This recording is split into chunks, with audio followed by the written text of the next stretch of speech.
Hello, my friends, and welcome to another episode of the Million Pound Mission Podcast. It's your buddy Adam, the PhD, the previously heavy dude, and this is episode number 352. We are achieving KeBROsis with my bros, Danny Vega and Robert Sikes.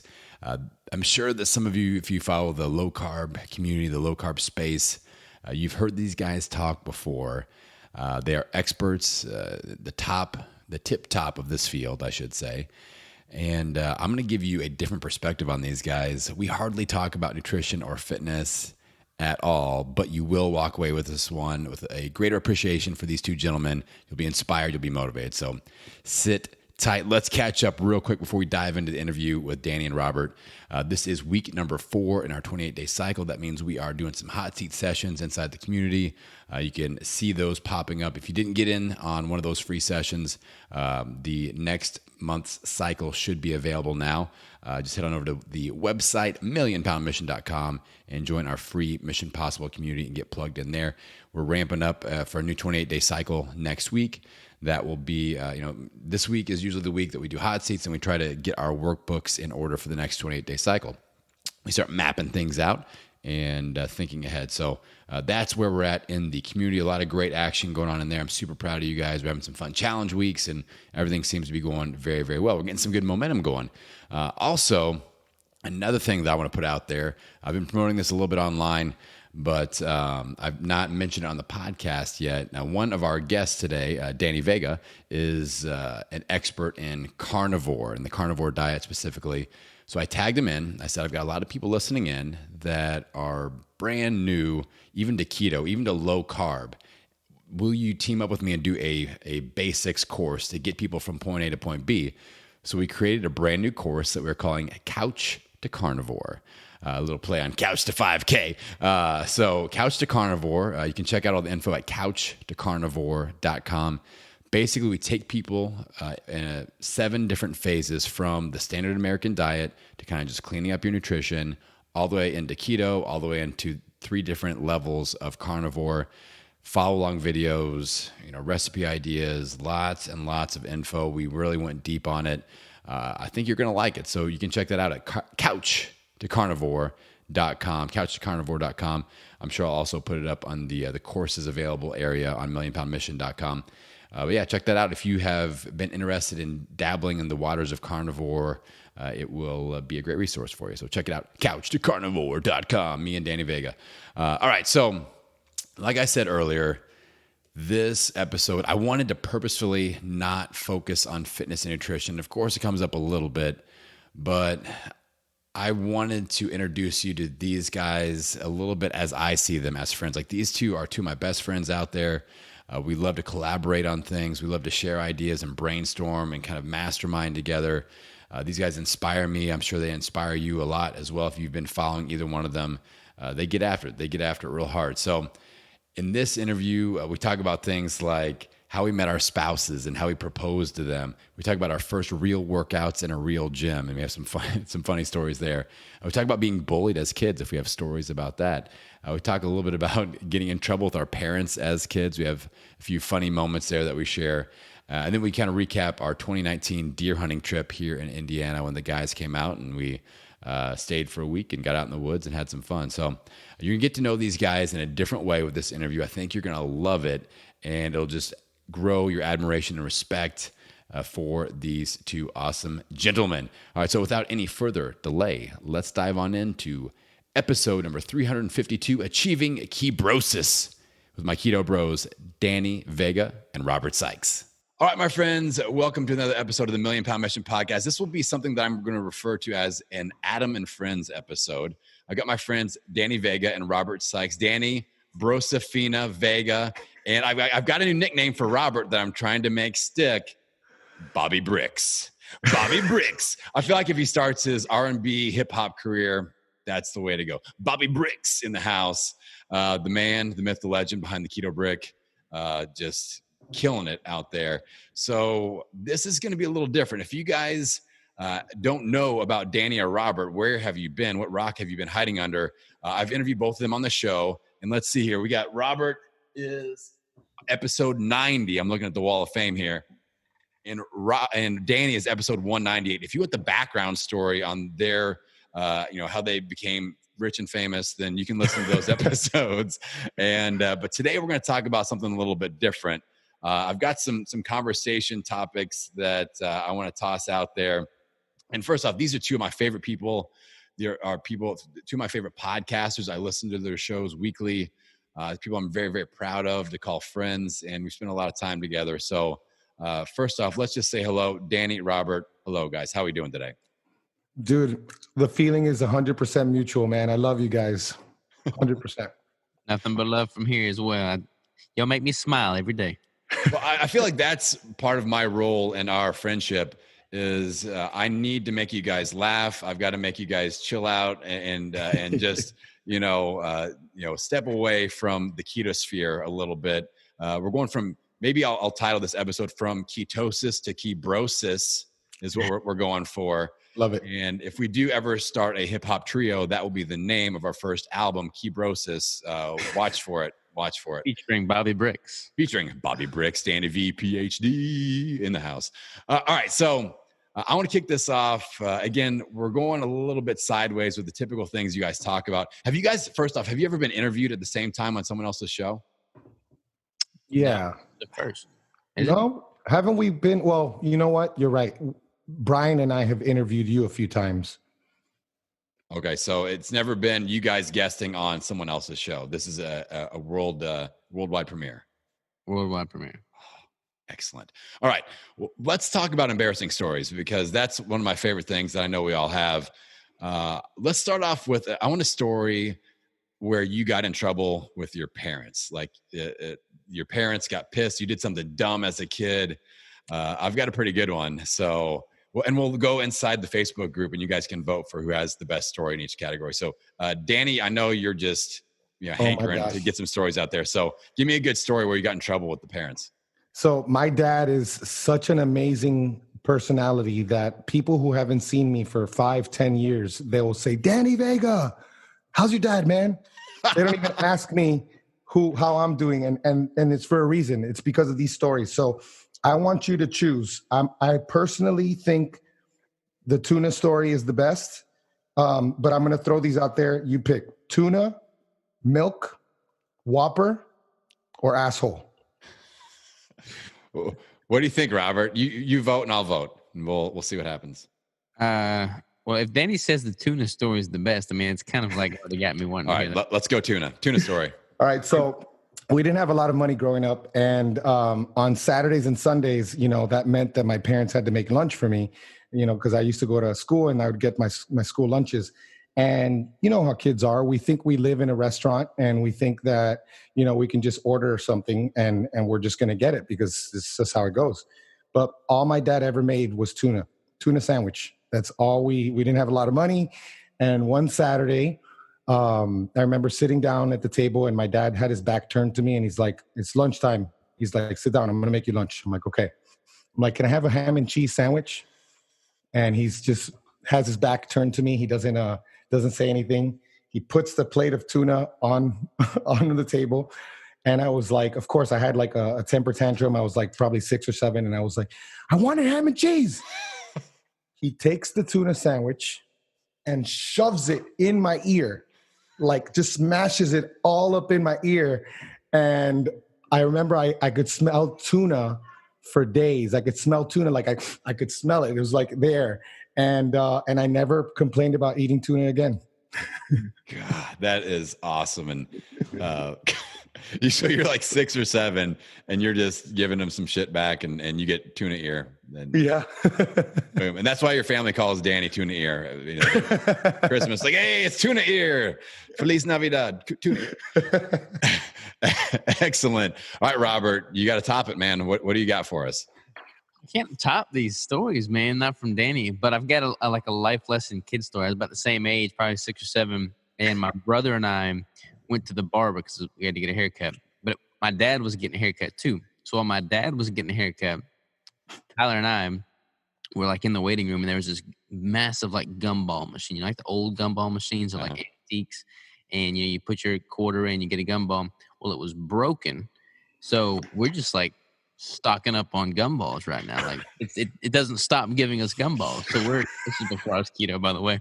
So we're just like filling our pockets full of all these gumballs. Like both his pockets are full, my pockets full, both of our cheeks are full. We look like chipmunks in this barbershop. And then we leave and we're driving away. And dad's like we're cutting up and being like brothers, and dad could tell something was up. So he's like, "What's the matter? What happened?" He could tell something was wrong. And we were like all braggadociously saying we just got all these gumballs, hundreds of gumballs. And he got so mad at us for stealing these gumballs because he didn't put any quarters in. So we drove home. He made us empty out all of our piggy banks onto the bed. We took all of our hard-earned life savings at that point, drove back to the barbershop, and I had to like hand over my quarters to the salon person. I was like in utter tears and crying. That was how I learned never to steal again.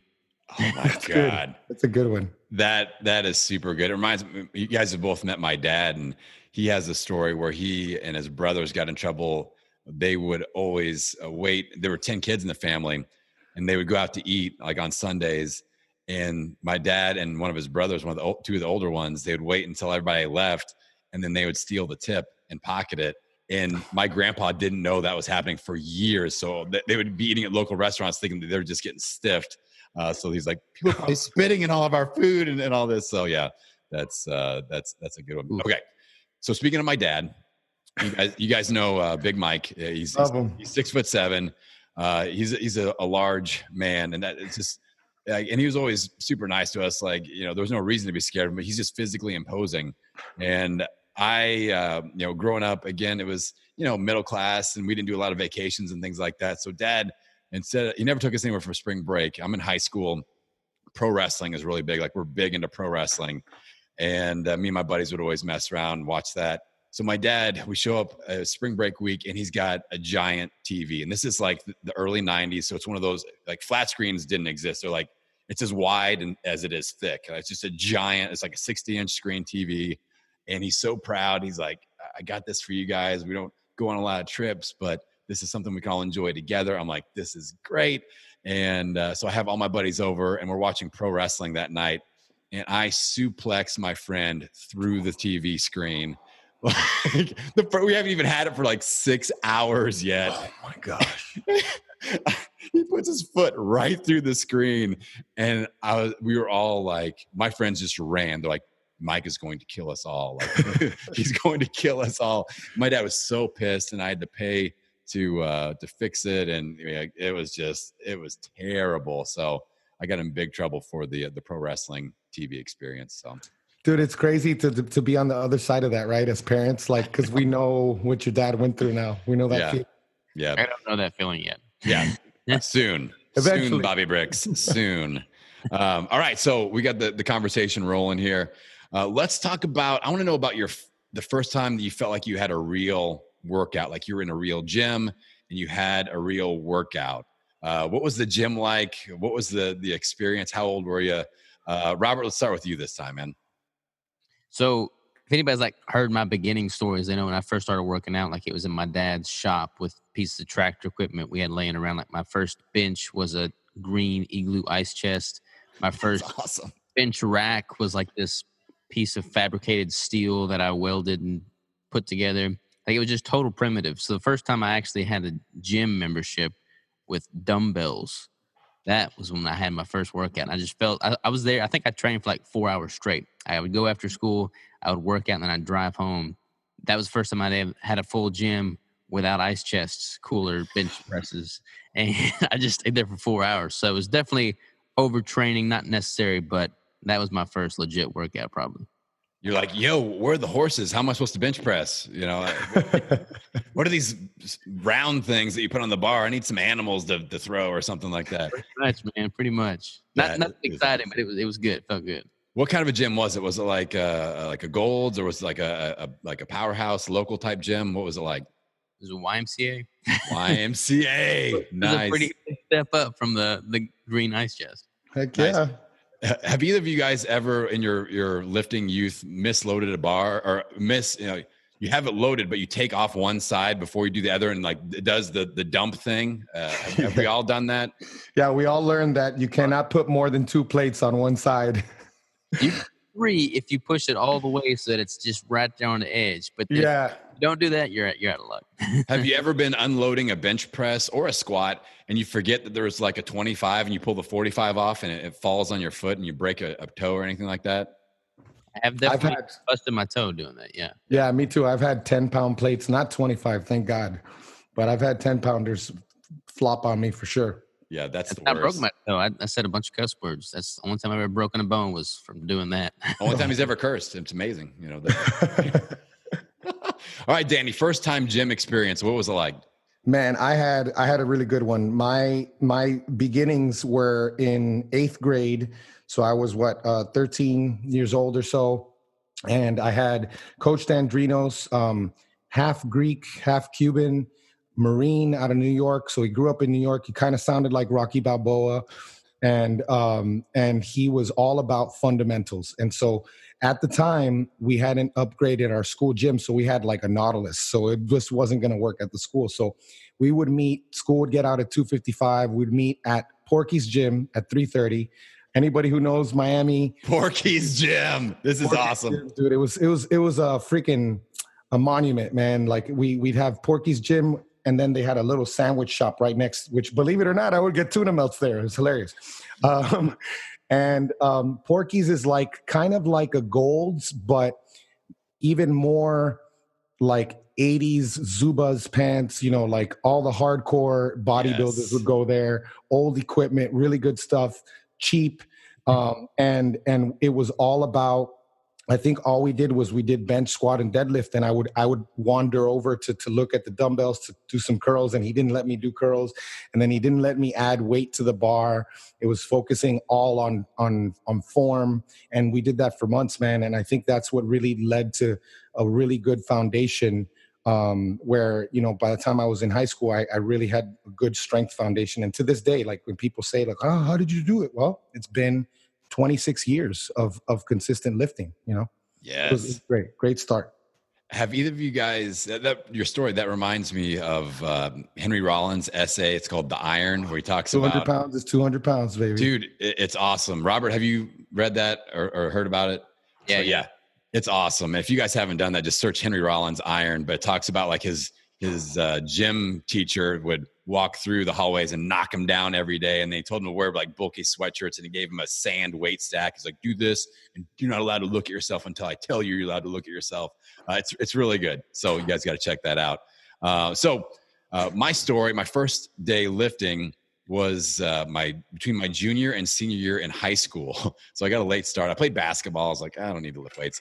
I was supposed to take a weightlifting class in school, but I took ceramics instead because there were more girls in ceramics than there was no girls in weightlifting. I was like, this is pointless.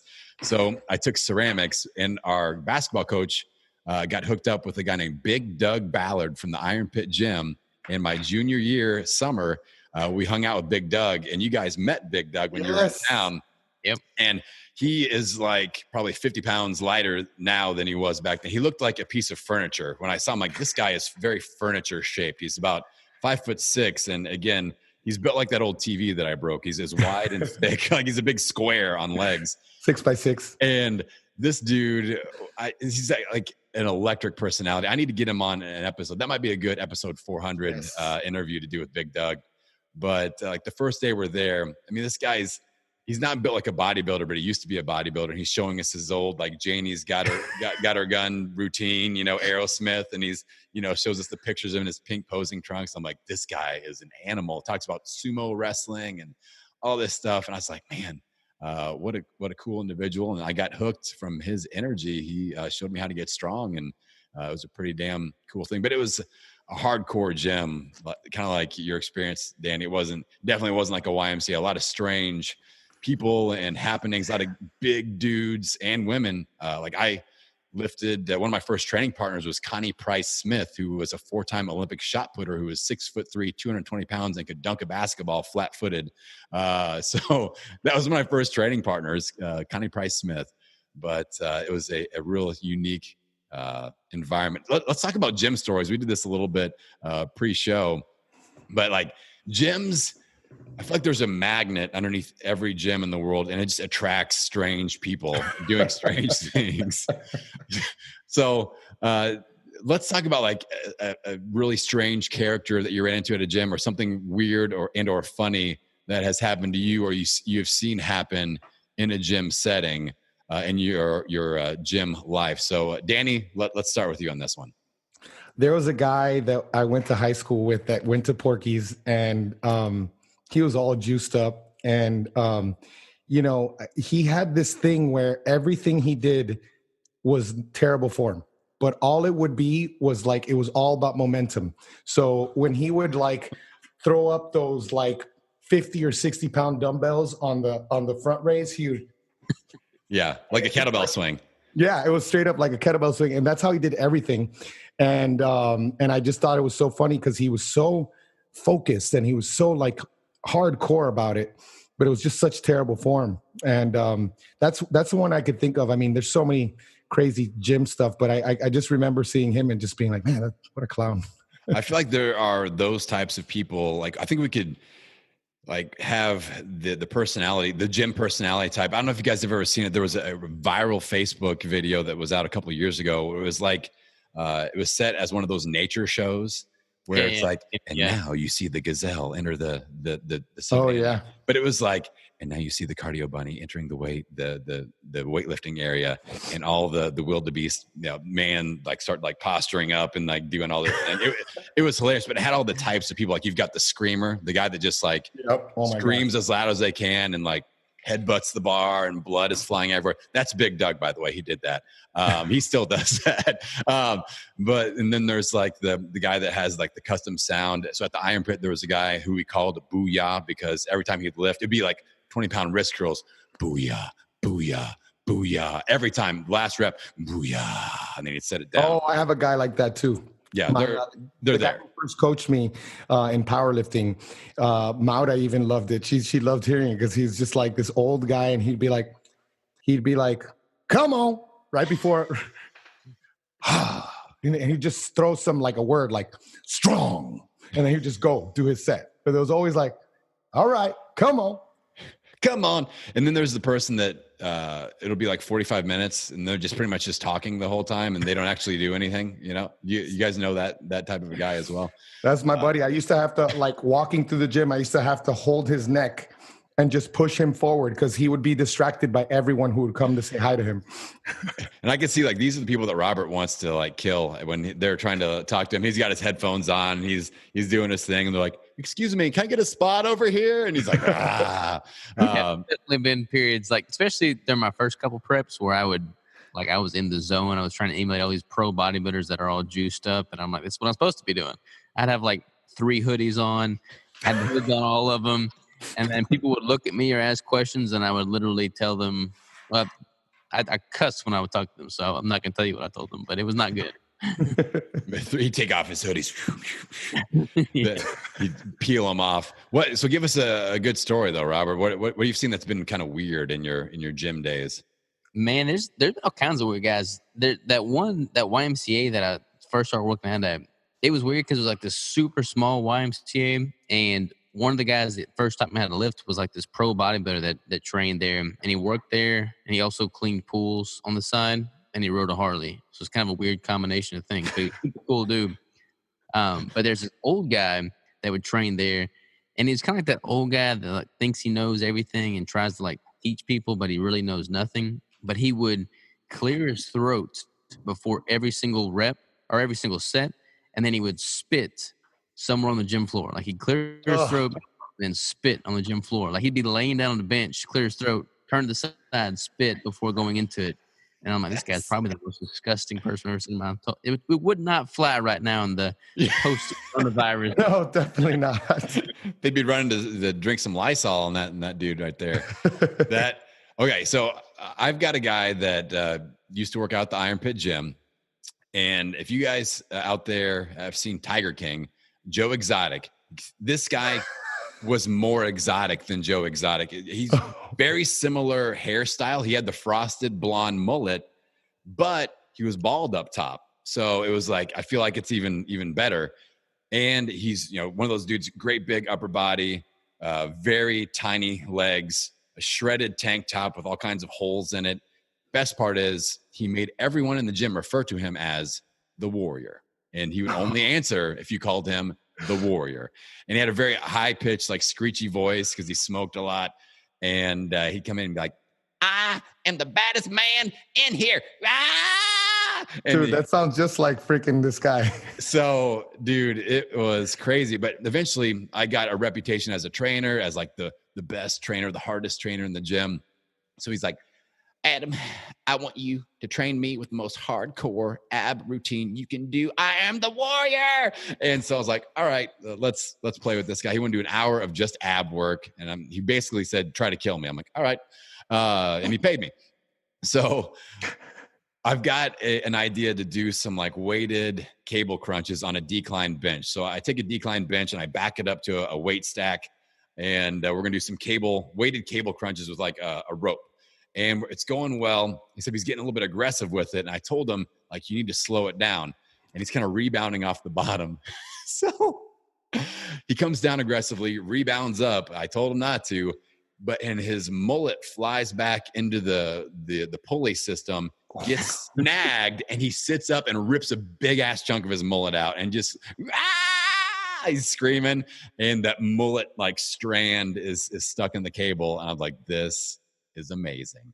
But yeah, he used to get in trouble for bringing like guns into the gym and stuff like that. But yeah, and then eventually he smoked so much that he had throat cancer, he had throat surgery. So he had a big hole in his throat, and he had one of those voice things. He'd be like, I am the Warrior. No. And yeah, so he was, I feel like they could have filmed Tiger King in Indiana actually. And it would have. He really does sound like him, man. Yeah. Yeah. So that's my weird gym story. Let's see. We've got some questions in the Facebook group before we do more story time. Are you guys enjoying story time so far? Are we good with this? I know we are. Yeah. Okay. Okay. Let's see here. I saw John posted about a mint. Let me find it here. A mint keto brick. Is this something that you're working on, Robert, or is he just spreading rumors? I am working on something, but it's not a mint keto brick, but I am working on something big. Oh, big. Is it with the keto bricks? It is with the keto bricks. Nice. It's with a lot of things, actually. I'm working on several big things right now. Nice. Bobby Bricks. Let's see. Brittany asks, her and Chad, they were in our Meat and Bricks challenge that we did at the beginning of the year. Shout out to Brittany and Chad. They rocked it. They want to know if you guys, I guess us, we have introduced more carbs now that the challenge is over. I have not. I've actually gone lower carb. I'm doing Danny's Keto Carnivore cut program right now, so I'm almost at 0 carbs. Danny, you've been messing with carbs a little bit, haven't you? Yeah, I mean, it was like for a week, I did like 2 or 3, like three days where I added carbs, but most of them were like cruciferous vegetables and things like that. But I did get up around like 75 carbs a few of those days. But now what I'm doing right now is just I fast until the nighttime. I just feel better, and I just eat like, usually it's like meat and bricks. It's kind of like my default right now. I've also been making fat bombs. So I made some fat bombs the other day with macadamia butter, peely nuts inside of them. The peely nut bar, the chocolate peely nut bar, that I took that as a chocolate, and then coconut oil and butter. But for the most part, lately, for the last week or so, it's just been mostly meat. Meat and bricks for me. I don't really do any crazy carbs or anything. So I'm doing my reverse diet right now. I'm eating a bunch of, like, I'll have my planned weekly calories, but then I'll have like a couple refeed days throughout the week as I'm structuring things. And the other day I hit 8,000 calories during one of my refeed days. So quite a lot of food. You're doing the miracle rice, right? Sometimes, yeah. I phased that out this week and next week because I want to see kind of what my weight stabilizes at in the context of not having all that water retention. I remember you talked about that in a post. Yeah. Yeah. But yeah, the miracle rice is good for volume. But I feel like depending on what your goals are, like it's but like for me right now, I'm trying to phase it out so I'm not holding that water retention. Nice. And talking about calorie titration, as that's one of my favorite words that I've learned from Robert is calorie titration. That's a Robert Sikes. The other day, they're like, you use that word a lot, Robert. I love it. I love it. And that's a concept that I picked up from both of you guys and really have gotten interested with, and learning that you can just really drip those calories down and up with positive benefits. One of the biggest, missteps in the weight loss game, especially, people go big time calorie drop and then crash and burn and go big time calorie surplus. And that's where we just get really fat. So I wanted to pick your brain on something and get both of your opinion, because this is something I've dabbled with and have had some success. So doing like the typical, you go from 1 week you're eating 3,000 calories, and the next week you drop it by 50 calories, and the next week you drop by 50, and then you reverse diet on the way back up. Have you guys ever taken, like, let's say your number is 3,000, but you use that as an average, so that on your higher training days, you do 3,200, on your rest days, you do 2,800, on your regular days, you do 3,000, so that your weekly calories average 3,000, but higher training, higher calories, rest days, lower calories. Have you ever thought about that or experimented with that at all? In the context of a caloric deficit, or just like a maintenance? No, like actually, so then like the next week you would lower it all by 50 calories, and you could do the wave down, wave up, but you actually also wave going off of weekly averages. Yeah, within the week. Yeah. So I'm doing a weekly average now in the reverse, but I don't recommend doing a weekly average in the context of going into a deficit. I feel like you've got more flexibility when you're reversing out of a deficit, and your body's got, there's no specific thing that you're peaking for in the reverse diet. Whereas when you're doing a contest prep, you've got a specific date on the calendar. The more variables you can remove, the better. So having things dialed in on a day-to-day basis works better. Nice. What's your experience with that, Danny? I agree 100%. Most of the time, like when I used to wave calories much more was before keto.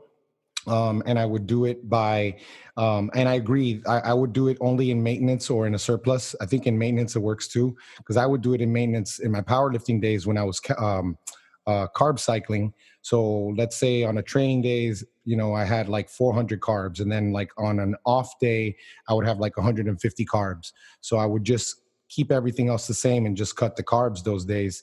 And that seemed to work well. When I started to kind of take that into like my keto life, I just found that it was unnecessary. Like I found that it was just easier to just eat the same thing every day. And I still tracked, but then like I would remember like there would be days, and it was never the training day. So when I would hit that hard leg day, it would always be the day after. And I would just like bump it up by like 500 to 700 calories that day, not on purpose, just going off my hunger. I think there's something to be said about it. You just got to do it with the right person, because if it's someone who's, you want to keep things simple and you don't want them to think too much so it won't really work. But if it's someone who's like obsessive like us, and meticulous, then it would work well. Nice. Yeah. I've experimented with it right now. Obviously I'm following your protocol to the T, and that's something I enjoy about you guys. It's like you have such simple but also innovative programs, and I can't wait to try out like Robert's program, Deeper State Keto. I'm going to dive into that. Like I love learning, and I love just like diving into things that you guys are putting out there. Do you guys have somebody in the health space or anything that you're kind of, fanning out on right now? You're like, I'm really into this guy's stuff right now, or this lady's stuff that's kind of motivating you?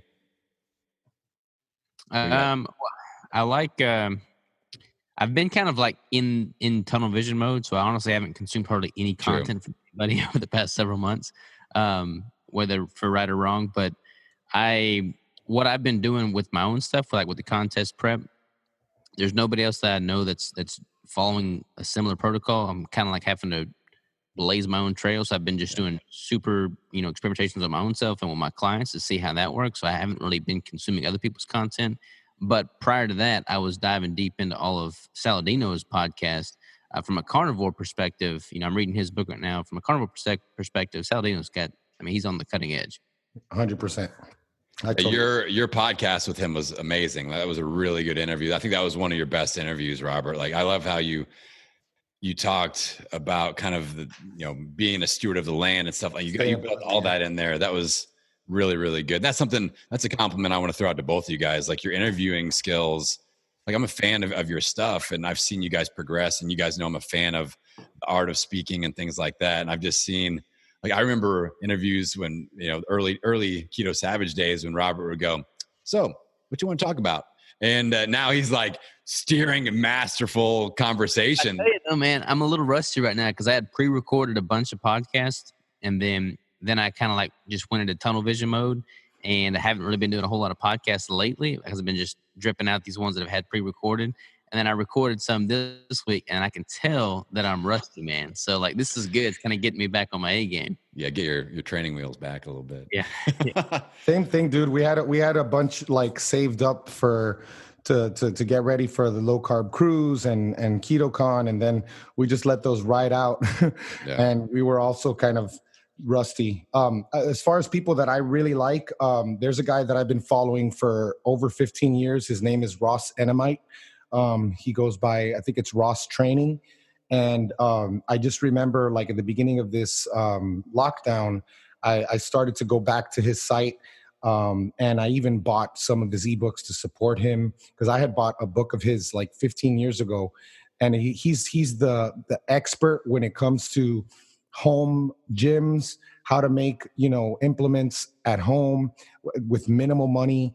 And he's just the beast when it comes to that stuff. So I really like him. And I really like Marcus Philly, functional bodybuilding. He's a guy who takes, a bodybuilding approach and makes it functional. So it's a lot more, unilateral stuff, just more functional stuff and more body awareness, more gymnastics type stuff. So Ooh. I've been doing a lot of that because, I don't really have a gym right now. I'm not Robert. I don't got a gym at home like you do. I would love to live there. If I lived there, it would be hitting it hard. But yeah. I tell you, man, after all this stuff went down and all the gyms closed up, it really made me appreciate what I've got here. Because like, I did my entire prep and now I'm in the reverse diet, and I haven't had to change, manipulate my training one iota, other than the fact that I don't have a Stairmaster. But like, all the equipment that I've used has still been here consistent. So I feel very fortunate for that. Yeah, man. I was thinking about that too. Like, you got everything you need. Yeah. The same here. Like, I felt bad. Like I got some shade on Instagram when I would like post my workouts, and my like, when's that from? I'm like, oh, it's from today. I have 1,000 pounds of weights that I can lift, and Olympic bars and squat racks and all this. Like, we hate you. I'm just prepared. Some people have doomsday bunkers. I've got a podcast and weightlifting bunker. So that's how I roll. Now, I don't want to get into too much fitness talk on this fitness podcast. Let's tell more stories. Well, I want to know, so we're all old married guys now, and I want to know about either a story about your first date with your significant other and or your proposal, how you made that happen. So, Danny, let's start with you. What do you got? You and Maura Vega. Well, first of all, we were friends for 3.5 years, and we would go on double dates together with other people. That's weird. That's weird, man. Crazy. Like, and finally, two of our friends who are married, it's so funny because Danny and Elaine, so he's got my name and his wife's got my sister's name, and we're like real close. And they were like, why don't you guys get together? And I called her up on a Sunday and I was like, hey, let's go on a date this week. And she was like, what? And I was like, yeah, let's go on a date, whatever. So it was all this anticipation, and it was like 5 days, and we were talking to each other, and we're like, we're such idiots, we're like nervous, and we're like, we're going to see each other from afar, and we're both going to like trip over ourselves walking to each other because we felt so nervous. But it was amazing from the beginning. Now, when I can tell you about the proposal story is I had this great night planned out. You always got to have a plan. I took her to the Fountain Blue Hotel in Miami Beach, and I took her to a really good restaurant there. And I just never had a good opportunity. And finally, like, we've been walking around after dinner for a long time already, and we sit down on a couch, and I put my arm around her, and I look over, and I'm like, how am I going to do this? Oh my gosh. And so finally I just like got down on a knee and I proposed, and it was the worst thing ever. We went through 3 iterations of our ring before we finally got the one, because I couldn't afford the one that I wanted to get her. So I would get her one, and then I would upgrade it. and then I upgraded again. And the funny thing is, like the day of our wedding, after all of that, the saint that my wife is, she gave the wedding ring to my cousin, who was my best man. Or she put it in my hotel safe. So she told me that she put it in the safe, and I was like, yeah, okay. I never told my cousin, and so my cousin didn't know. So we're literally in the middle of the ceremony, and she got nothing. we had to literally get someone from the audience to give her their wedding ring so we could use it for the ring. And then Darian, my cousin Darian, when he found out about it, he just ran away. And I was like, where is he going? He doesn't even know where the ring is. He thought he lost it and he ran away. And I was like, where is he going? I know it's in the safe. So yeah, that's it for me. That is awesome. How long did you guys date before you popped the question? So we started so it's 2 years. 2 years. But I mean, we got pregnant in like 6 weeks. So we said we were going to take it slow. And 6 weeks later, he was pregnant. Nice. The mini Vegas. Excellent. So Robert, we've all seen the Instagram pictures of the cowboy hat and the what's the cowboy necktie? The bolero? Is that what it's called? Yeah, I think so. I think that's what it's called. I think it's called a bolero. I love those. We'll put that in the poll on Instagram. What is the Vaughn style? What is the cowboy necktie called? I think it's called a bolero with a B. A bolo. Yeah, that may be it. I think a bolero might be a position on a volleyball team. Let's put that in the poll as well. So, Robert, tell us first date and or proposal story. What do you got? So first date, like she was working at a coffee stand as a barista. So I drove by and I would get coffee. I got a lot of coffee. That's when my coffee day started. But I drove by the window and asked for her number, and she gave me the actual number instead of some fake number. So I called her up. I was working at the railroad at the time, so I picked a day where I wasn't scheduled to work, and we had like this really good first date experience. Like I took her to this nice restaurant, took her to coffee, like an actual sit-down coffee shop. We like talked, like dove deep into her dreams and aspirations and passions, and checked off all the boxes of what you're supposed to do on a good first date.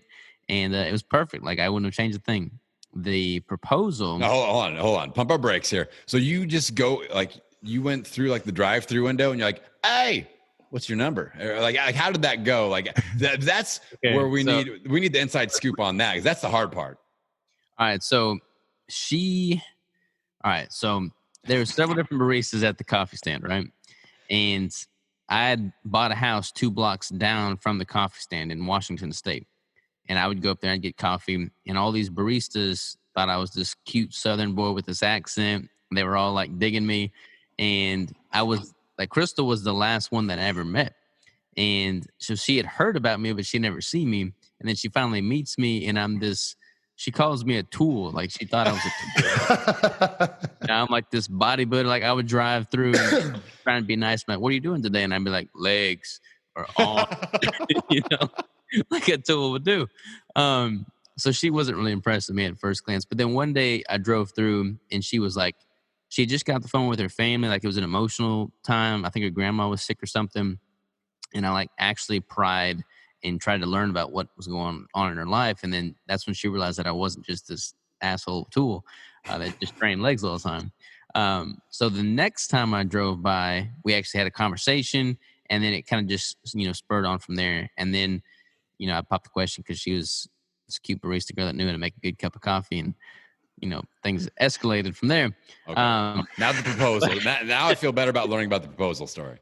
Yeah, the proposal, she was doing her first competition prep, and I was helping through all of that. I was her coach.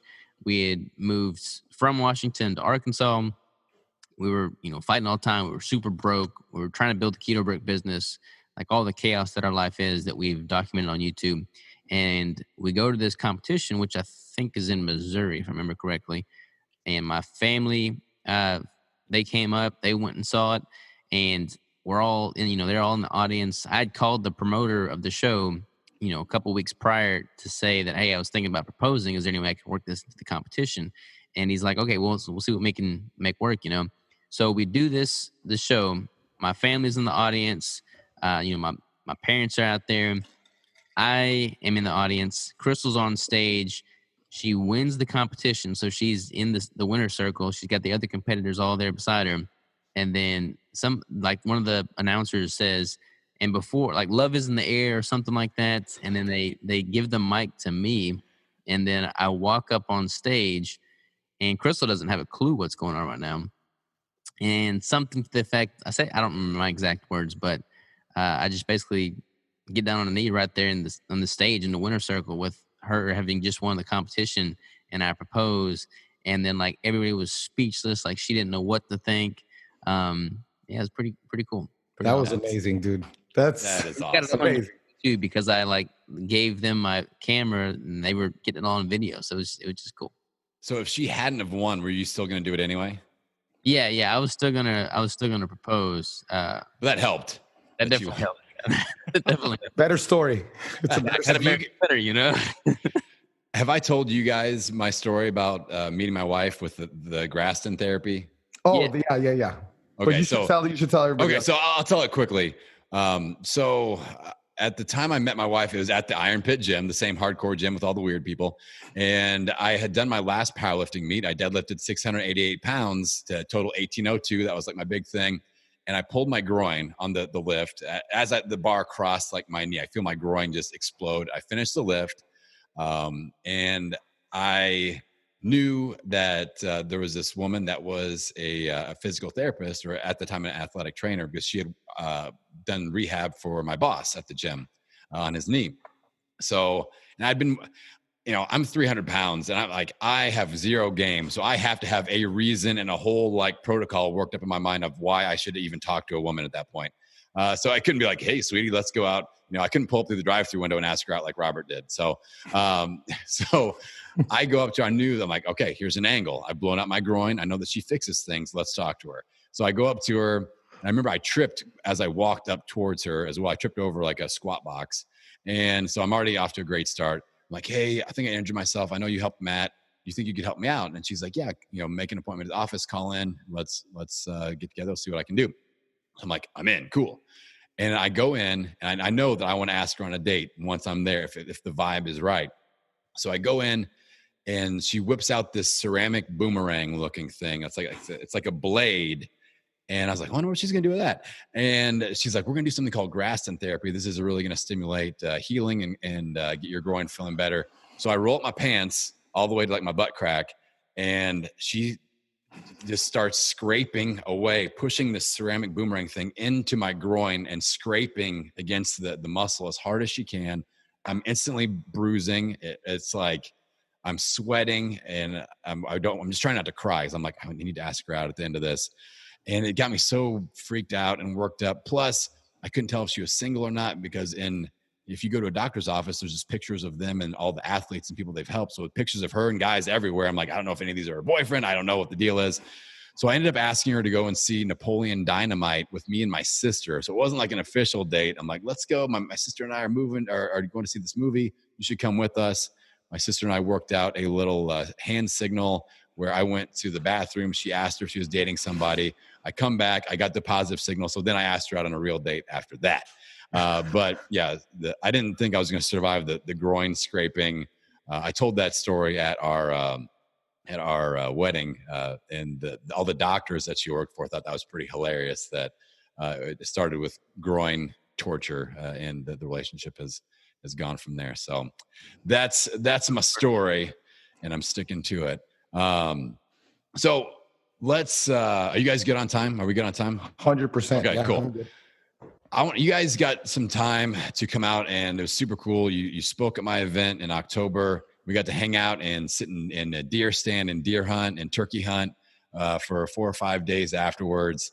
And I thought that was, I got to know you guys. I got to know, about you guys and more about you than I had in the past, just by, coexisting and living in the same house for about a week. So I thought it'd be cool for people that have listened to almost 400 episodes of the Million Pound Mission podcast.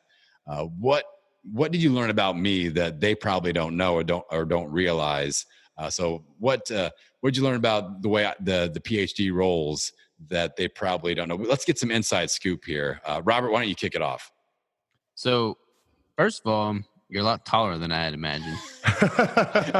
Everybody, I look small on Zoom. I'm like, yeah. There's that. But like we did go hunting for several days, and like I don't make hunting a massive part of my brand, but it's definitely there. Like if you dig into my brand at all, you can definitely tell that I'm a big hunter, avid outdoorsman, and I never really saw that on your branding before. So I figured, we're connecting, we're linking up. I'm staying with you. You know that I'm into hunting, so you want to like try and appeal to that vibe and like, pass off as like this, hunter. And I've had a lot of people do that actually, and I'm like, okay, yeah, let's go see if this guy can hunt. It's like more often than not, they don't have a clue what they're doing, and they just try to act like they're outdoorsy, but they're not. And then I got out there, and like you actually know what you're talking about. You like know how to process a turkey, you know how to shoot a gun, you know how to do the things that hunters know how to do, that outdoorsmen know how to do. So I was pleasantly surprised and impressed by all that. Nice. That makes me feel better. That like I know that you're hardcore about it, and you do make fun of me because I like to use a crossbow instead of a compound bow. But our friendship will still exist past that. I feel like. It will. And Robert got his first turkey ever when he was out there, so that was cool to be a part of that. And I know the turkey liver, man. That liver was really good. That was the best. But it was really good. Yeah. Big Mike, my dad, he still cracks up about Danny's just like mouthgasm he had about this turkey liver. He's like, it's like candy. It's like candy. Yeah, that was awesome Instagram footage there. So, all right, Danny, what do you got, man? I want to talk about Big Mike, man. That's my favorite thing. Obviously, a lot of the stories that you've told about like you winning like a singing competition, people probably have heard that already. Dancing. It was dancing. Oh, it was dancing. Okay. Listen, you may not even know this. So Big Mike, I love this guy so much. His dad, guys, like I know because, I have friends who love my dad. So I know how this goes. Like they'd rather talk to my dad than talk to me. And like, Mike and I have been staying in touch almost every day. Like we go back and forth on Facebook. He's told me pharmacist stories. He's told me. So I guess like what people don't know is that number one, yes, your dad is a giant, 6'7". He actually like saw a picture of me and he commented something on Facebook and he said something like, "Oh, I could beat that guy up." And I'm like, and I was just thinking to myself, I couldn't imagine looking up at him. It was like a picture of me when I was like 4 or something. I couldn't imagine looking up at this monster man, this giant man. But he's such a great guy. Like he's the type of guy who'll, give you the shirt off his back. Like when we were out there, he was hooking me up. Of course, I'm the moocher of everybody. Like I have no bow, no anything. And he's lending me his stuff. You're lending me your stuff. So you guys need to get to know Big Mike, man. That's Mike. That'd be another podcast interview I've never done. That'd be interesting. Have my dad on the show and just talk to him. But yeah, dude, he's got the biggest hands, and not just hands. Like I've got big palms. I got big palms too. My dad's fingers are like three of my one fingers, like is one of his, and like he's 70 years old. And I'm not small. I'm 6'3". I'm 230 pounds, but he's like 6'7" and way bigger. And his hands are giant. He can still do that thing where he grabs both of my hands in one of his, and then he'll do like, "Why are you hitting yourself? Why are you hitting you?" Like that he can still do that to me. I'm like, he shouldn't be able to do this to me. But no, I know that he really enjoyed having you guys out, and he just likes kind of buddying around and getting a group of guys together and getting out in the woods and acting silly and having some fun. So that's awesome. I'm glad that he made a positive impact on you. Yeah. Okay. Let's see. I got a few more questions I want to put out there. We'll check the Facebook feed one more time too. Did you guys ever get bullied at any point in your life? Like growing up, did any of that happen? Danny's shaking his head. Yes. Start us off, Danny. Dude, I told this story to my son because he's dealt with bullies already, and he's done very, very, very well. One of the kids was like 12 years old, 4 years older than him at the time. And I just told him, the kid kept messing with him. I said, just tell him this, tell him stop or there will be consequences. And then I had him repeat it to me he was like, stop, because if you don't stop, no, stop or there will be consequences. And if he doesn't stop, find whatever you have accessible to you and use your training. He put him in a rear naked choke, which was awesome. But anyways, like there was a guy, I told Desmond this story because I said, look, it's really important when you have your son and you're talking about this stuff and you're like, it doesn't matter if you're going to win the fight. That's the first thing you need to understand. Like you need to stand your ground because some people, you need to have them respect you, and some people don't just automatically respect you. So there was a kid named Felipe who used to bully me, man. And the kid was like a grade older than me. He was like a head taller than me. What age are we at? Right I was in 6th grade. I was in middle school, and my middle school was terrible, man. My middle school was really, I got kicked out of my middle school, and it was bad, and I got kicked out of it. And this guy, Felipe, would always mess with me. He'd always start, I don't know if he was jealous. I don't know. I was a social guy, but I didn't really start things with people. So we were playing volleyball and I messed up a few times. And now he's like all in my face and talking crap to me and telling me I suck and all this stuff. And I just remember seeing that, that moment of clarity when you're like, this person's talking and it's like, wah, wah, wah, wah, wah, and everything slows down. And I was like, I'm going to punch this guy right now. And I punched him in the mouth in the middle of him talking. And now he's bleeding from the lip. And he just like looks at his finger and he looks at me and he's like, after school. And then he follows with the word for a woman's vagina, after school vagina. And I was like, oh no, now I got to go fight. And then I was so scared, man. And I actually went to the principal's office, like after school. And I was just like sitting there. And my friend Frank walks in and sees me. And he's like, what are you doing? I was like, I got to go to the dentist. And he was like, no, man, come on, let's go. So we go out there and everybody's already, when people know there's a fight. And so I had a white t-shirt on and, it's muddy out there.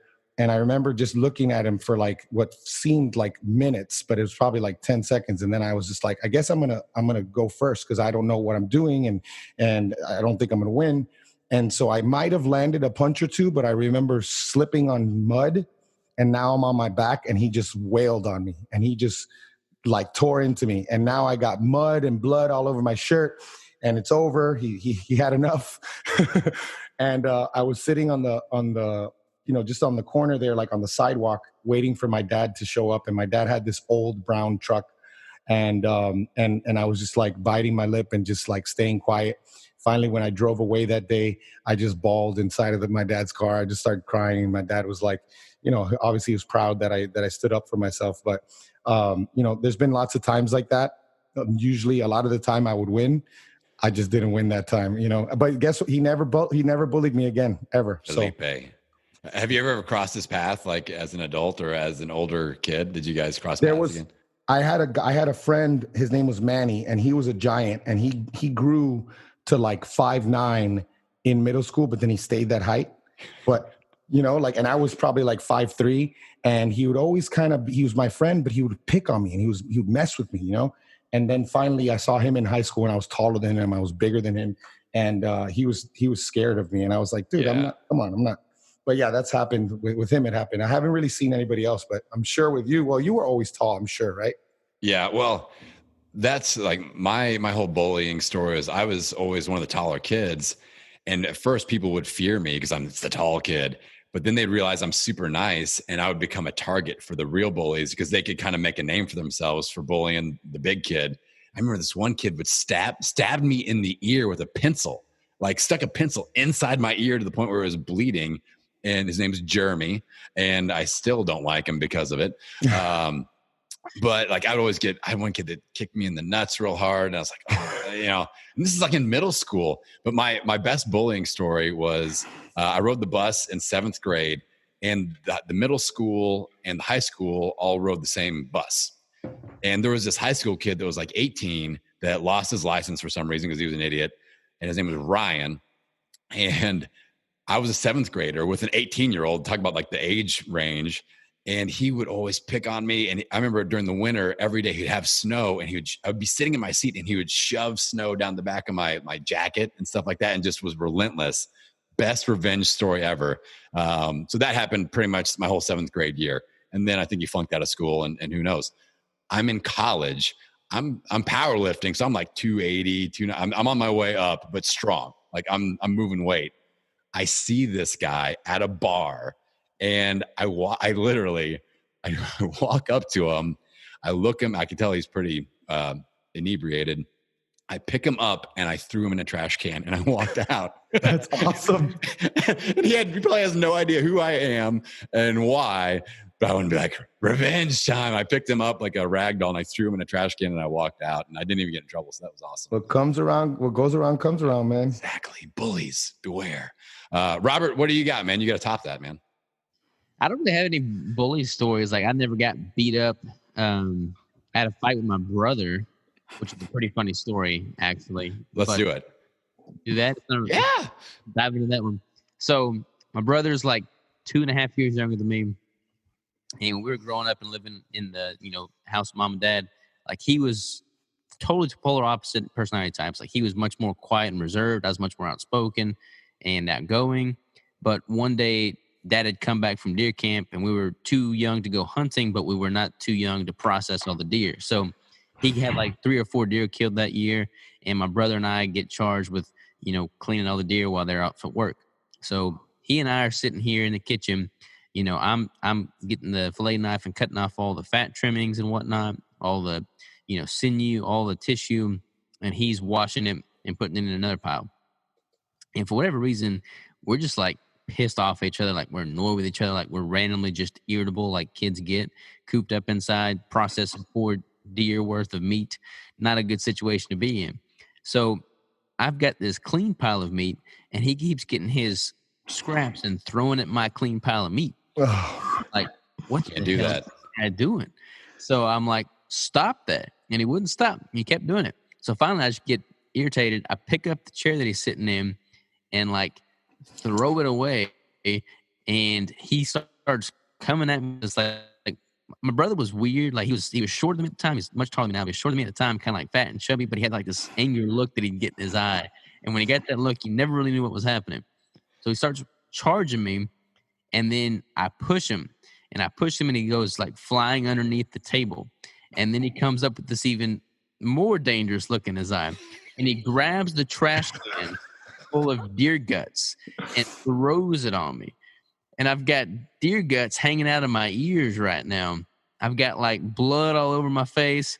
And we start like tussling. I put him in a headlock and punch him. And then he starts like, wrestling with me. And before you know it, I punched him twice, which is the first time and only time I've ever punched him. He's got like these big old huge goose eggs coming out of his head. And then we stop for a second. And we're like, what are we doing? So we stop. We just go back to processing meat. And then my mom calls a few minutes later and she's like, how's everything going? Everything going all right with the deer? And I'm like, yeah, we got deer stuff flying everywhere. That night at dinner, we're all 4 sitting around the table, and Tyler's got these big old goose eggs hanging out of his head. And they're like, what is wrong with your face, Tyler? And he's like, oh, I just tripped and fell. I got kicked by a deer. Yeah. Oh man, that's good. That is really, there's nothing better than sibling fights. Getting. I was the bully in this situation. Yeah, God, such a bully, Robert. Bobby Bricks, the bully. All right. Well, I think that we should probably cycle this thing down here. We've been going hard for an hour here, and we had some comments inside the Facebook group. Lisa from Canada says that when somebody takes snow and puts it down your back of your jacket, it's called a snow job. So I got snow job by Ryan. So what's up, Lisa? Lisa from Canada with the Canadian insight there. Now I want to make sure that people, if they're somehow new to you guys, I want to make sure they can get connected to you. So Robert, what's the best way to connect with you on social media, dive into your podcast, website, all that stuff? Yeah, so just Keto Savage and Keto Brick. If you search that, you'll find me for sure. Keto Savage and Keto Brick. Excellent. What about you, Danny? DannyVega.ms on Instagram and Facebook, and fatfuel.family is our website. That's where the podcast is and the blog and all that. Excellent. And the real star of his podcast is his wife, Maura.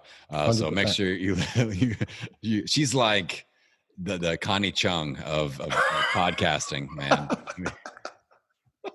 No, she's gonna kill me. She's gonna kill me. Too young. She don't even know who Connie Chung is. She probably doesn't even... It's like you got Geraldo and Connie Chung right there in the Fat Fueled Family podcast right there. I could be Geraldo. I just got to make sure I maintain this beautiful, Geraldo.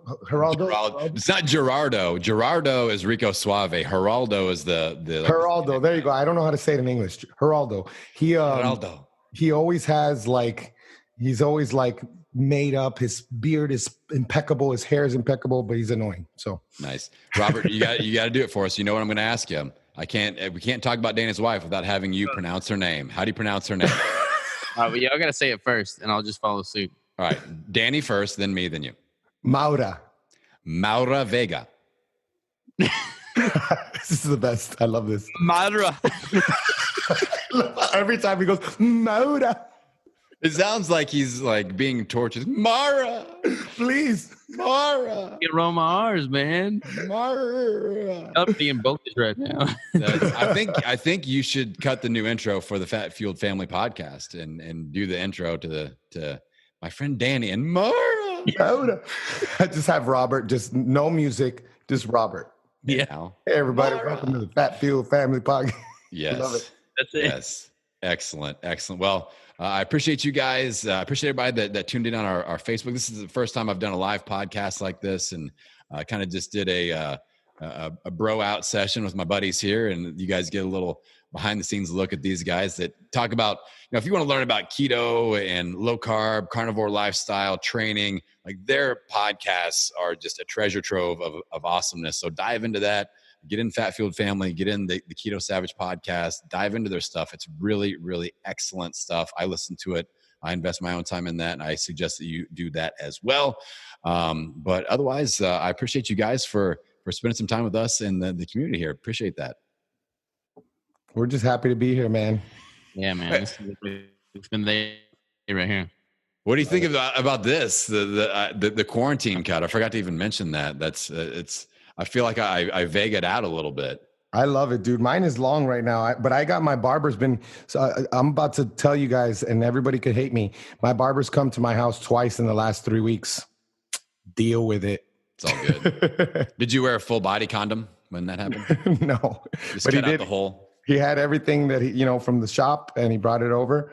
But yeah, I need to shave it again. I love the shaved look, dude. When you come up this year, I'll hook you up, man. I'll do it up. We'll do some.